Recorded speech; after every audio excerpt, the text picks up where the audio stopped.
नमस्ते दोस्तों, मैं आदित्य अयंगार आपका स्वागत करता हूं along with the very smart Kusal Lodha angel one के यूट्यूब चैनल पर, जहां हम करेंगे बजट पर चर्चा। तो चलिए इस स्पेशल सेगमेंट की शुरुआत करते हैं बजट विद एंजल। लेकिन उससे पहले ऐसे हाई वैल्यू वीडियोस देखने के लिए हमारे चैनल को सब्सक्राइब करना ना भूलें और बेल आइकन दबा लें। लेकिन शुरुआत करने से पहले हमें कमेंट्स में बताएं कि इस बजट में आपकी सबसे फेवरेट हाईलाइट कौन सी थी। मेरी तो टैक्स स्लैब्स वाली थी। कुशल, तुम बताओ तुम्हारी क्या फेवरेट हाईलाइट थी? तो मेरी भी फेवरेट हाईलाइट यही थी। ये जो न्यू इनकम टैक्स रिजीम आया है, गवर्नमेंट ने जो लाया है, ये इंडियन मिडिल क्लास को केटर करता है। फॉर एग्जांपल, अभी जो new income tax slab rates है वो भी कम कर दिए गए थे। पहले न्यू इनकम टैक्स रिजीम में 6 स्लैब रेट्स थे, अभी वो 5 कर दिए गए। 0 to 3 लाख पे 0% टैक्स है, 3 to 6 लाख पे 5% टैक्स है, 6 to 9 लाख पे 10% टैक्स है, 9 to 12 लाख पे 15%, 12 to 15 लाख पे 20% और 15 लाख के अबव पे 30% टैक्स है। फॉर एग्जाम्पल, अगर मैं मेरी बात करूँ तो अगर सपोज मान के चलते कि 15 लाख का किसी का सैलरी इनकम है और अगर वो डिडक्शन लेता है 80C में अराउंड 1.5 लाख का, 50,000 का एनपीएस में लेगा, उसके अलावा उसके डिडक्शन हो गए, जैसे अगर कुछ डोनेशन किया या तो कुछ किया, तो मान के चलते 3 से 3.5 लाख के डिडक्शन हो गए। फिर भी ओल्ड इनकम टैक्स रेजिम में ये टैक्स आएगा 1,72,500 के आसपास, but new income tax regime के हिसाब से ये टैक्स आएगा 1.5 लाख का। तो it is beneficial for people who are not claiming maximum amount of deductions कि वो न्यू इनकम टैक्स रेजिम में शिफ्ट हो गए। और लास्ट ईयर प्रॉब्लम क्या होता है, जब न्यू इनकम टैक्स रेजिम आया था तो बहुत सारे लोग शिफ्ट नहीं हुए थे बिकॉज डिडक्शंस और एग्जेम्पशंस जो है वो फॉरगो करने पड़ रहे थे। एंड सेकेंडली, रिबेट जो दिया है वो भी इंक्रीज कर दिया गया है। पहले 5 लाख का था, अभी 7 लाख तक कर दिया गया है। जिसकी भी इनकम 7 लाख तक है उसे कोई भी टैक्स पे करना नहीं पड़ेगा। इनफैक्ट ईवाई ने एक बहुत सही एनालिसिस किया था जहां पे बोला था कि जिसकी 20 लाख की इनकम है, अगर 4,25,000 रुपीज तक के डिडक्शन है, तो अगर इतने डिडक्शन है आपके तो आप न्यू इनकम टैक्स रेजिम में जा सकते हो। अगर इससे ज्यादा के डिडक्शन है तो ओल्ड इनकम टैक्स रेजिम में जा सकते हो। से आपका डिसीजन लेने से पहले you should calculate your deductions to decide whether you should go to new और old income tax regime. Obviously यार, like I completely agree with what Kushal just said. In fact हर एक इंसान का सबसे फेवरेट हाईलाइट यही था कि टैक्स स्लैब में इतने सारे चेंजेस आ गए। क्योंकि देखिए, जब हमारे जेब से टैक्सेस कम बाहर जा रहे हैं तो उससे क्या होता है, हमारे जेब में पैसे ज्यादा रहते हैं, जिससे हमारी इकोनॉमी में कंजम्पशन बढ़ता है। बिकॉज अब खर्च करने के लिए हमारे पास और ज्यादा पैसे हैं, और जब कंजम्पशन बढ़ता है तब रिटेल और एफएमसीजी सेक्टर्स को बहुत बड़ा बूस्ट मिलता है। In fact I am most positive on these sectors because अब हम सबके पास थोड़े एक्स्ट्रा पैसे होंगे कंज्यूम करने के लिए। And as a whole country ये थोड़े थोड़े पैसे मिलकर बहुत बड़ी अमाउंट बन जाते हैं। तो अब सवाल जो है वो मैं सिर्फ कुशल से नहीं, आपसे भी पूछूंगा। आपके सबसे फेवरेट सेक्टर्स कौन से हैं इस बजट को नजर में रखते हुए? कमेंट्स में हमें बताइए। And now over to you Kushal, what do you think? Apart from retail and FMCG sector, I am very bullish on the entire infrastructure sector. अगर आपने देखा होगा तो बजट में ये भी कहा गया है कि capital expenditure in the next financial year it's going to be rupees 10 lakh crores, which is approximately 3.3% of India's GDP. This was a very very good boost for the entire infrastructure sector. and इसका पैसा कहाँ पे use होगा? Roads, highways, infrastructure, railways, ये सब बनाने में। और इसी के साथ साथ अभी जो फिस्कल डेफिसिट का टारगेट है वो भी रिड्यूस होने वाला है। अभी 6.4% ऑफ जीडीपी का है and it is going to reduce to 5.9%। मैं फिस्कल डेफिसिट सिर्फ समझा देता हूँ होता क्या है। फिस्कल डेफिसिट इज बेसिकली कि गवर्नमेंट जो है कितना एक्सपेंडिचर करती है माइनस उनका रेवेन्यू कितना होता है। फॉर एग्जाम्पल, रेवेन्यूज उनको टैक्सेशन से मिलते हैं, जीएसटी से मिलते हैं, एक्सेट्रा, और उनका एक्सपेंडिचर होता है जैसे ये कैपिटल एक्सपेंडिचर हो गया, एम्प्लॉय वेलफेयर स्कीम्स हो गए, बहुत सारे डिफरेंट टाइप के स्कीम्स होते हैं जहां पर वो खर्चा करते हैं। तो इसका डिफरेंस जो है, एक्सपेंडिचर हमेशा ज्यादा होता है एंड रेवेन्यू कम होता है, और इसे कहते हैं फिस्कल डेफिसिट। तो इसका target bye the next financial year this should be 5.9% of India's GDP. कि अभी जैसे इनकम टैक्स रेट्स भी कम कर दिए गए, 38,000 करोड़ का लॉस होगा गवर्नमेंट को। तो मैं ये सोचता हूँ कि ये सस्टेन कैसे कर पाएगी, इतना केपेक्स बढ़ रहा है, रेवेन्यू भी कम कर रहे हैं। तो what do you think about this Aditya, कि ये जो फिस्कल डेफिसिट है, whether government would be able to meet the target of 5.9% by the next financial year? देखो, अब सस्टेन होगा या नहीं तो हमको टाइम ही बताएगा, लेकिन टारगेट्स जो होते हैं वो 1 या 2 साल के ऊपर देखना उनको भी इतना रियलिस्टिक नहीं होता। देखिए, डेफिसिट सुन के हमको क्या लगता है, ये शायद अच्छी चीज नहीं होगी, क्योंकि अगर गवर्नमेंट को टैक्स से इतने पैसे नहीं आ रहे हैं और गवर्नमेंट इतना खर्चा भी अपना बढ़ा रही है, और इस साल सारे टैक्स कट्स हुए, तो मतलब अगले साल गवर्नमेंट को और भी कम पैसे आने वाले हैं। तो हमको ऐसा लगता है कि यार अभी मतलब इसके लिए गवर्नमेंट क्या करेगी? गवर्नमेंट ने कहा कि हम पैसे बोरो करेंगे, लोन लेंगे अप्रोक्सीमेटली 15.4 लाख करोड़ का। तो ये सुन के हम थोड़े डर जाते हैं कि अब शायद इसके वजह से हम पर क्या इंपैक्ट पड़ेगा फ्यूचर में जाके, टैक्सेस वापस बढ़ेंगे या नहीं। लेकिन देखिए, deficit is not always bad.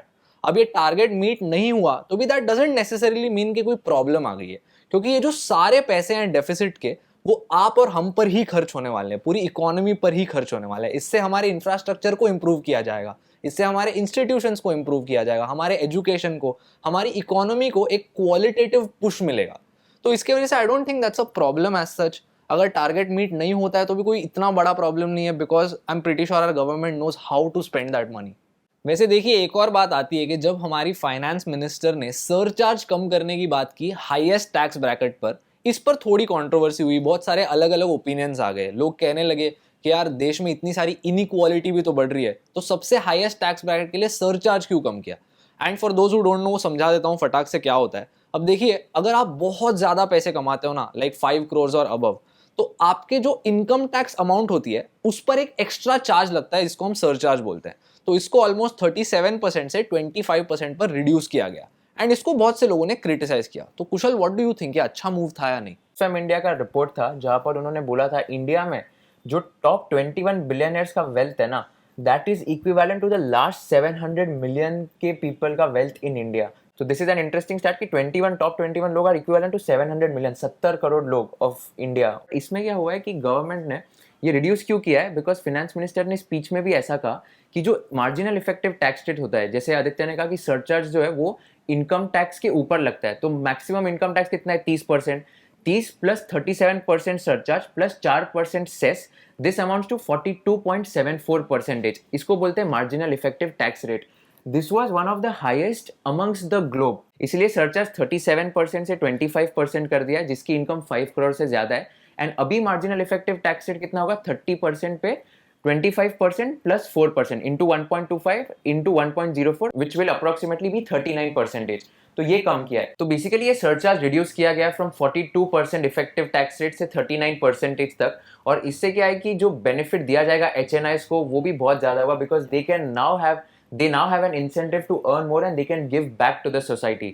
And just to add to what Kushal just said, देखिए हमको क्या लगता है, अगर किसी को टैक्स कट मिल गया ना, specially if that person is very rich, तो हमको थोड़ा बुरा लगता है क्योंकि अब उसको इतना सारा सेविंग्स मिलेगा। लेकिन अब देखिए, जब एक बहुत ही अल्ट्रा एचएनआई को टैक्स कट मिलता है, वो बंदा क्या करता है, वो या तो जाके उस पैसे को खर्च करेगा या फिर उस पैसे को इन्वेस्ट करेगा, एफडी बनाएगा, वॉट। अब देखिए, अगर वो बंदा उस पैसे को इन्वेस्ट करता है, बैंक में रखता है, तो बैंक को कैपिटल मिल जाता है। अब बैंक इस पैसे को बाहर देगी एज लोन्स, तो इससे क्या होगा, ये पैसा वापस हमारी इकोनॉमी में आएगा। वाइस वर्सा, अगर वो बंदा डिसाइड करता है कि मैं ना ये पैसे पूरी तरह खर्च कर दूंगा, तो वो कहाँ खर्च करेगा, इंडिया के बिजनेसेस पे ही खर्च करेगा। तो जब इंडियन बिजनेसेस को और रेवेन्यू आएगा तो ऑब्वियसली धीरे धीरे एम्प्लॉयमेंट बढ़ेगी, कंजम्पशन भी बढ़ रहा है। तो just because someone gets a tax cut, it doesn't mean it's a bad thing, because eventually वो पैसा घूम फिर के इकोनॉमी में ही आने वाला है।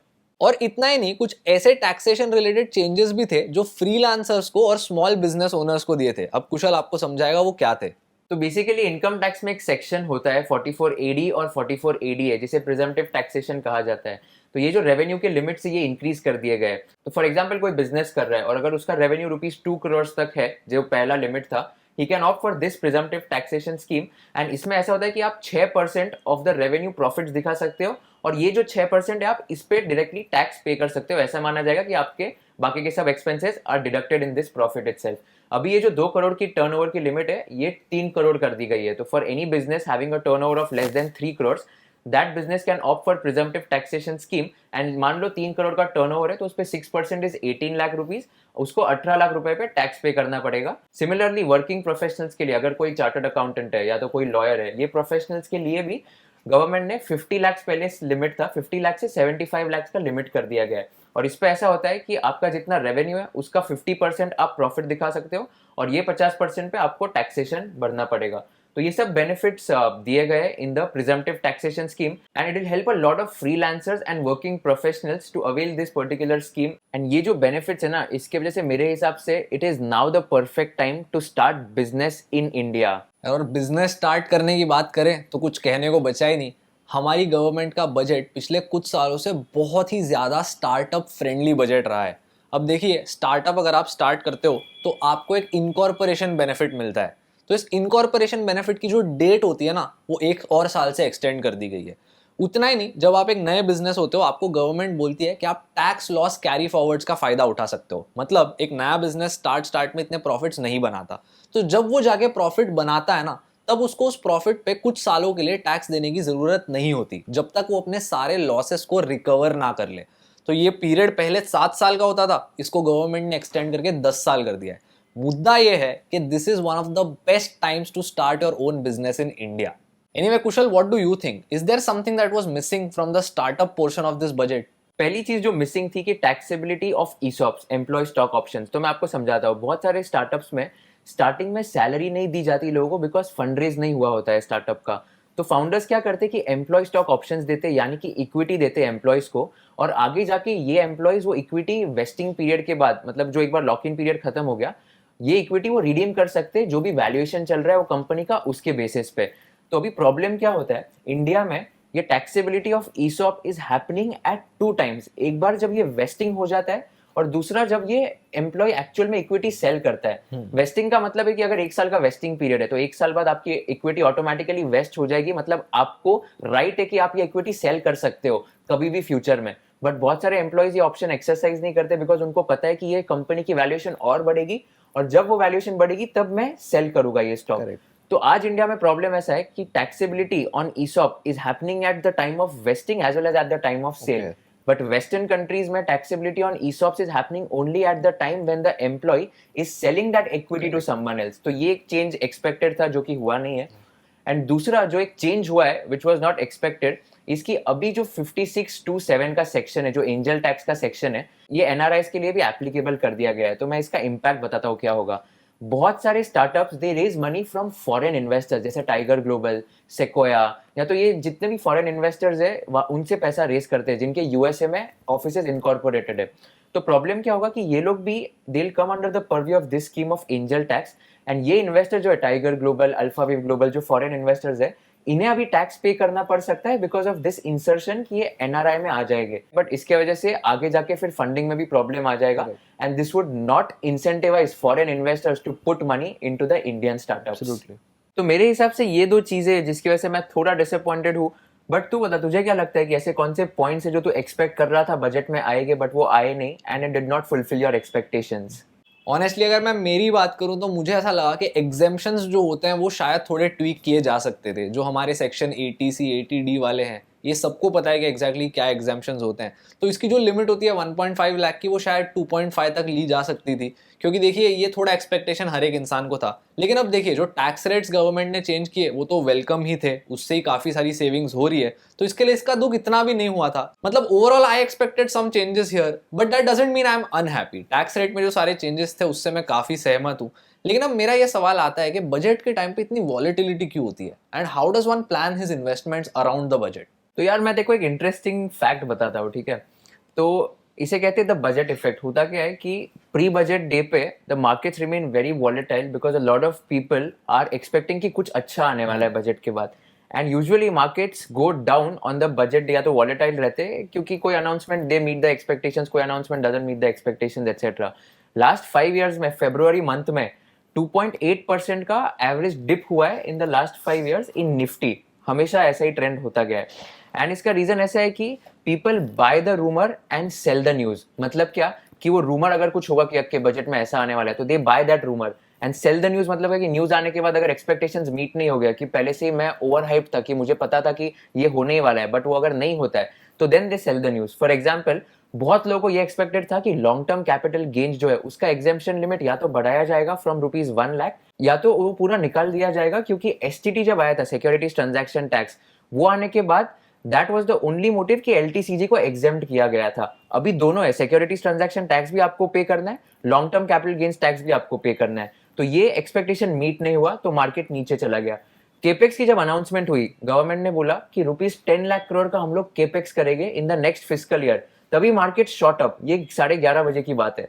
बट जैसे ही पता चला कि ये जो इंश्योरेंस प्रीमियम के डिडक्शन है, जैसे अभी क्या होने वाला है कि जिसके भी एग्रीगेट प्रीमियम 5 लाख से ज्यादा पे करते हो 1 साल में, ये मैच्योरिटी प्रोसीड्स आपको जब आएंगे, अभी ये टैक्सेबल हो गए, पहले ये टैक्सेबल नहीं था। जैसे ये अनाउंसमेंट आया, सारे insurance stocks they fell drastically. HDFC life, SBI life, सारे इंश्योरेंस स्टॉक्स देख लो आप, दे फेल ड्रास्टिकली।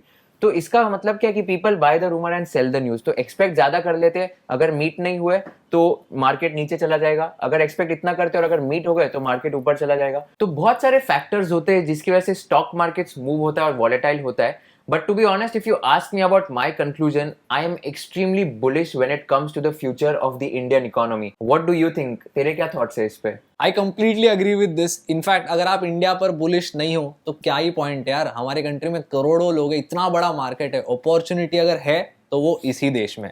आपको क्या लगता है कमेंट्स में हमें बताइए। एनीवे दोस्तों, बजट विद एंजल में कुशल और मेरे साथ बने रहने के लिए शुक्रिया। आप हमें कमेंट्स में बताइए कि इस बजट में आपकी फेवरेट हाइलाइट्स कौन सी थी, और ऐसी हाई वैल्यू वीडियोस के लिए हमारे चैनल को सब्सक्राइब कीजिए और बेल आइकन दबा लीजिए।